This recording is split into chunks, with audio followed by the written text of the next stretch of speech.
in bars from one side of this world to the other than you may. Marc Jacobs had this photo shoot where Lil Uzi Vert was in it. Yeah. Wearing the dress. Yeah. I was pissed. Why were you pissed?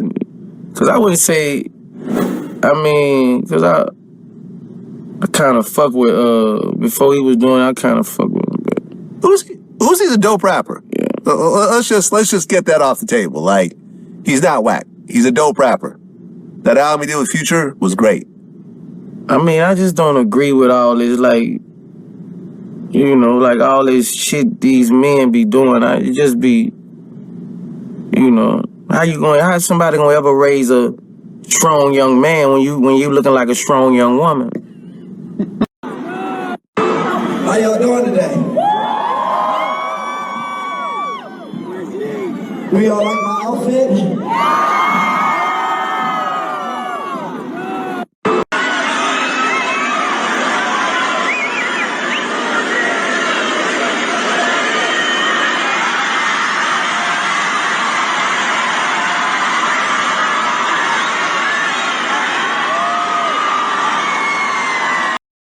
It's no secret that there's been a long-standing stigma when it comes to homosexuality in hip-hop.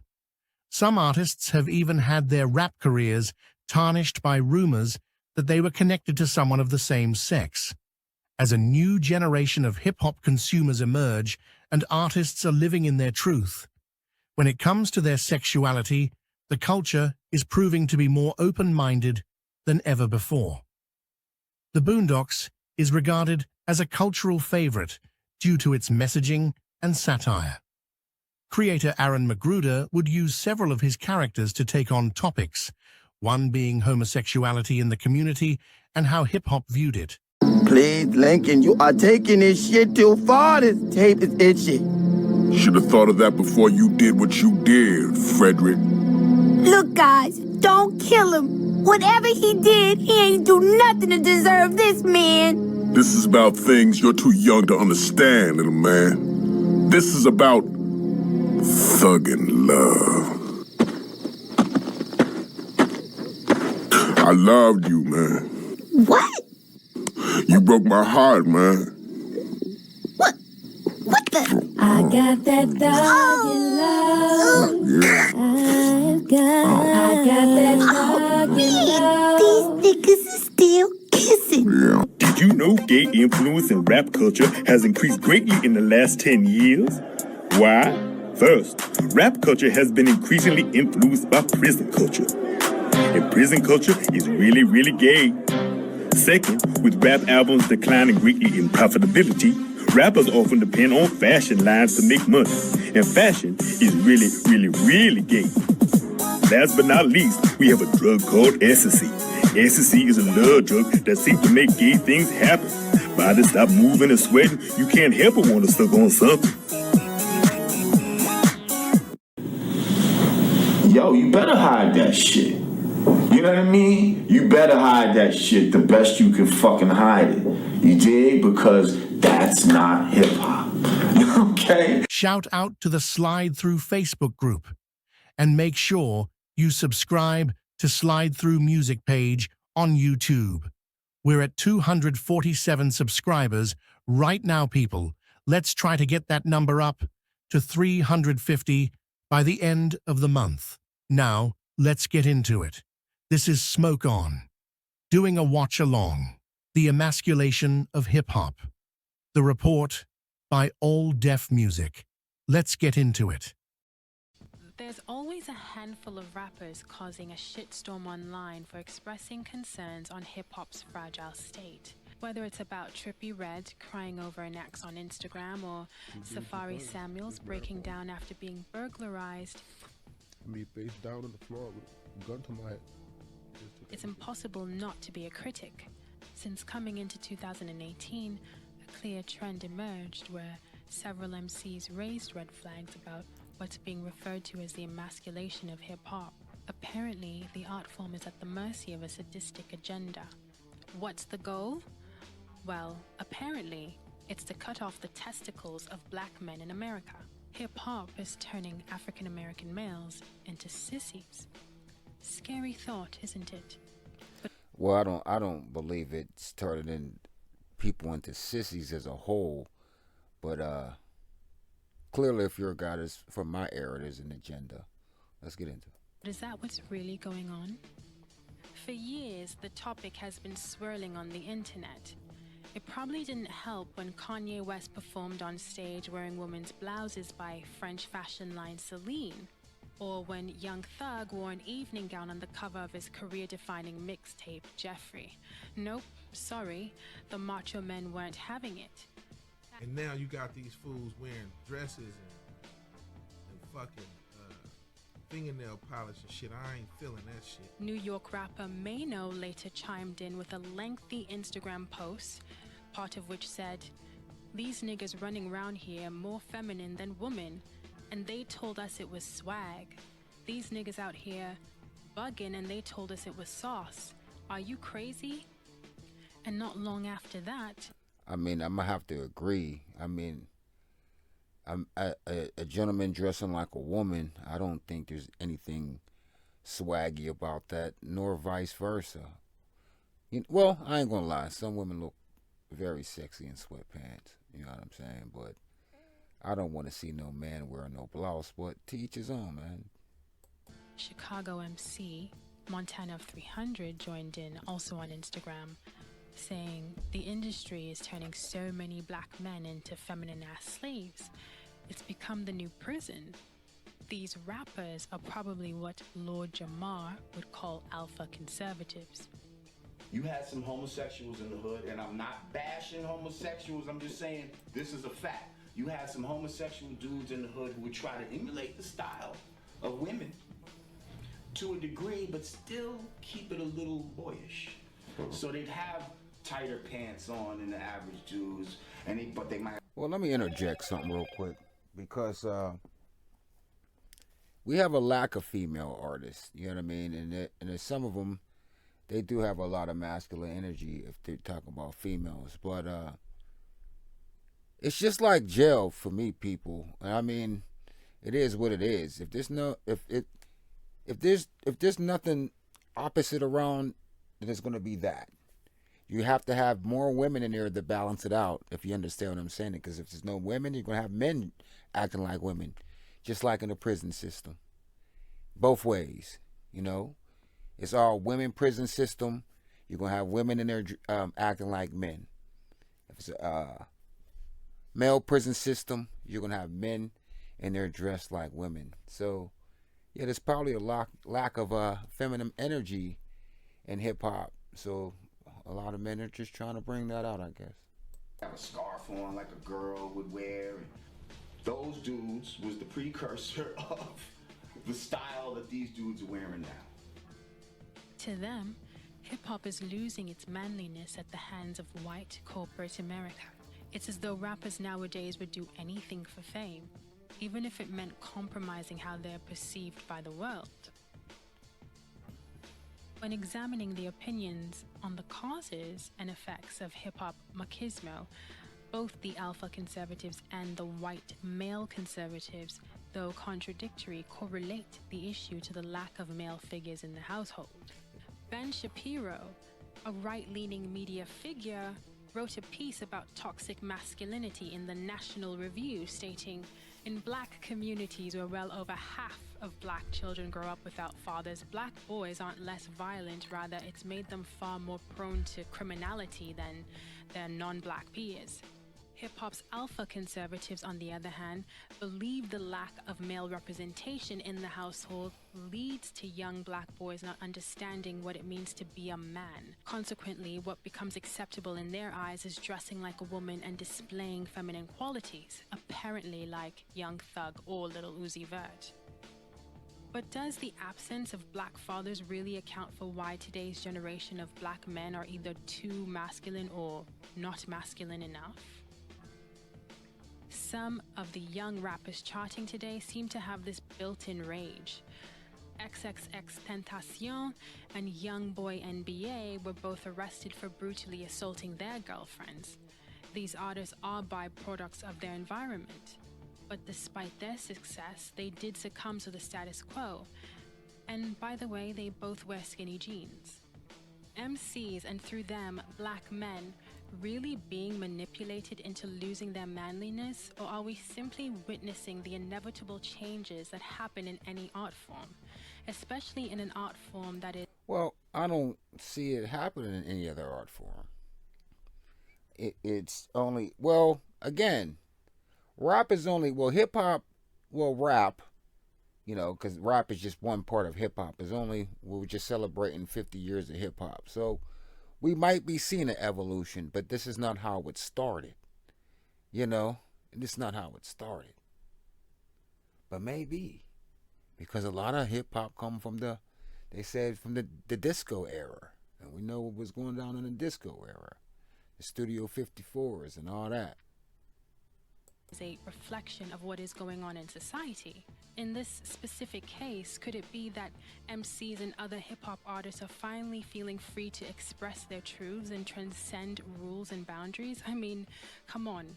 When a white rapper says nigga and rocks colorful hair like Tekashi 6ix9ine, no one bats an eye. But let Lil Uzi Vert wear a grunge-inspired outfit and it's like a bomb has dropped. Because it's not hip-hop. That's rock and roll. That's why it's, you know, it's not hip hop, but again, this might be the evolution of what it is. People think it's feminine.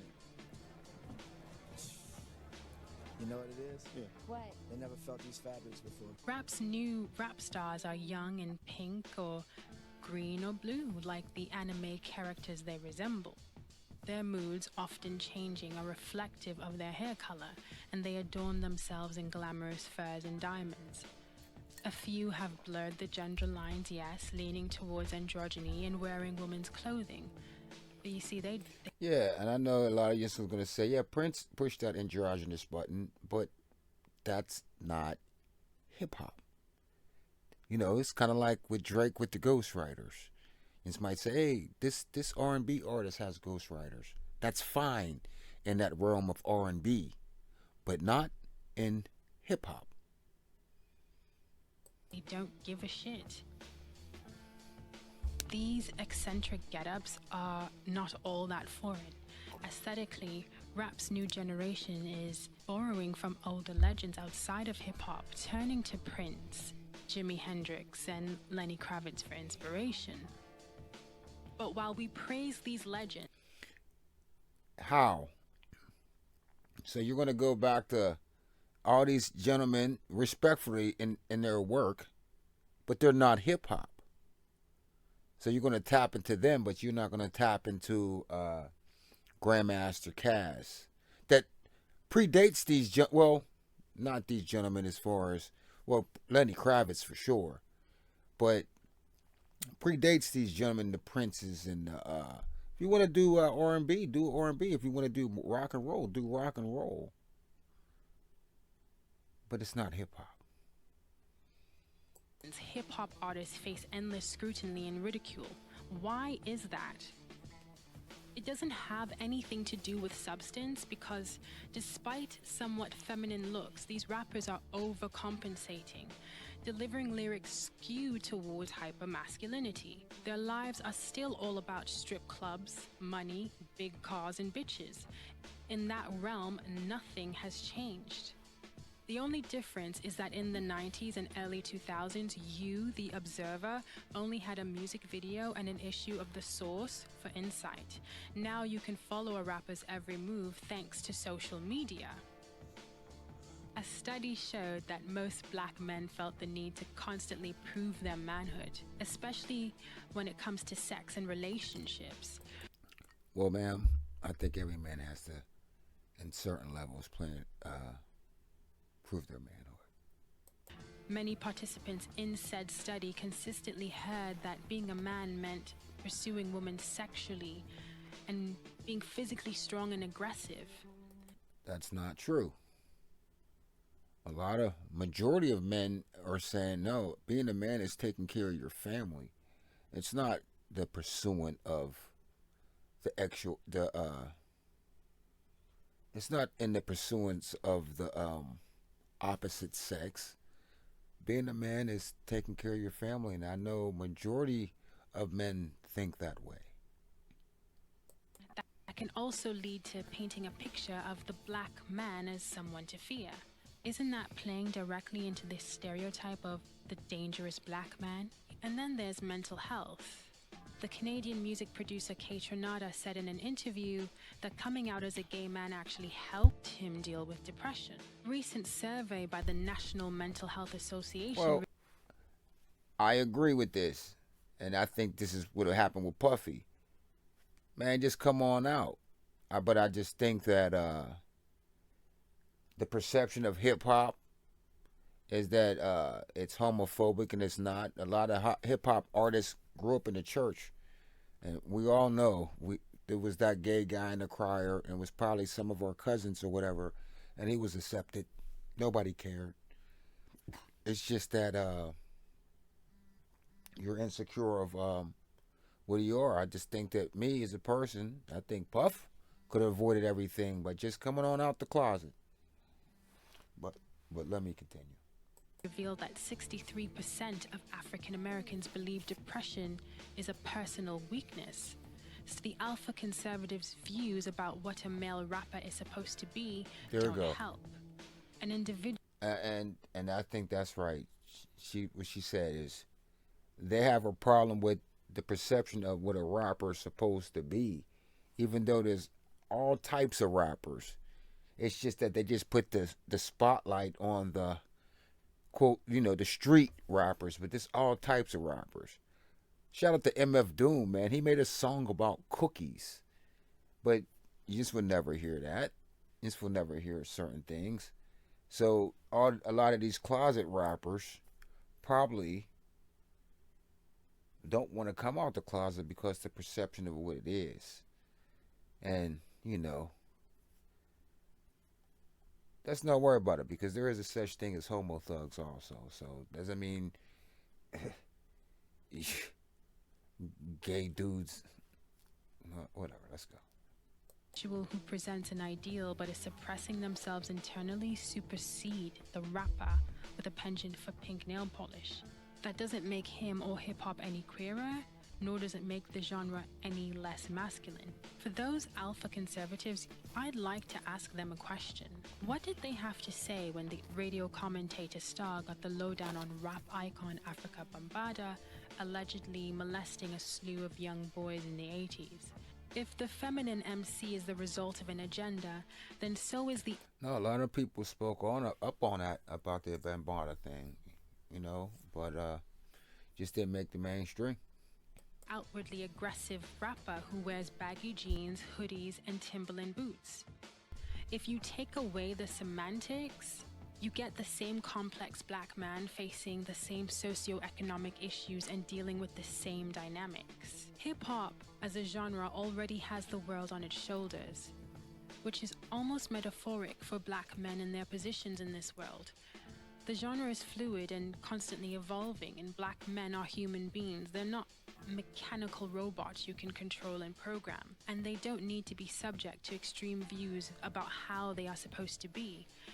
These cis heterosexual men are pushing boundaries visually while trying to maintain expectations of what it means to be macho lyrically. What if the world's hottest rapper wore suits and was socially conscious but happens to be openly gay? Nobody would care, because nobody cares what happens in anybody's bedroom. It's just that if you're trying to push an agenda, that's all. Nobody cares if there's... Would the genre's masculinity still be at stake?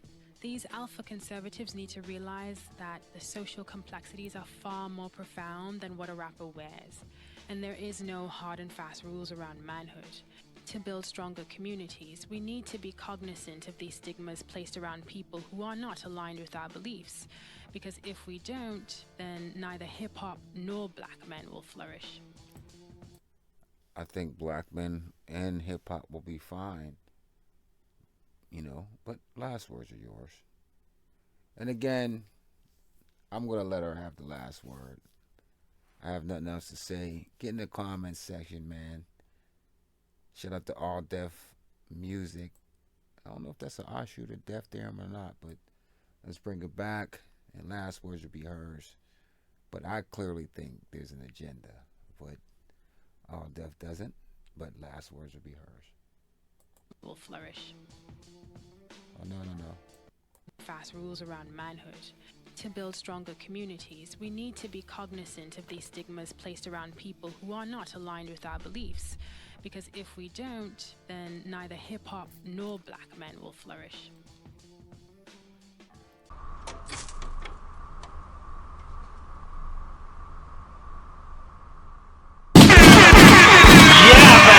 Well, I'm going to be real brief. I don't want to come out here and blow my own horn. I don't want to toot my own horn, but toot, toot.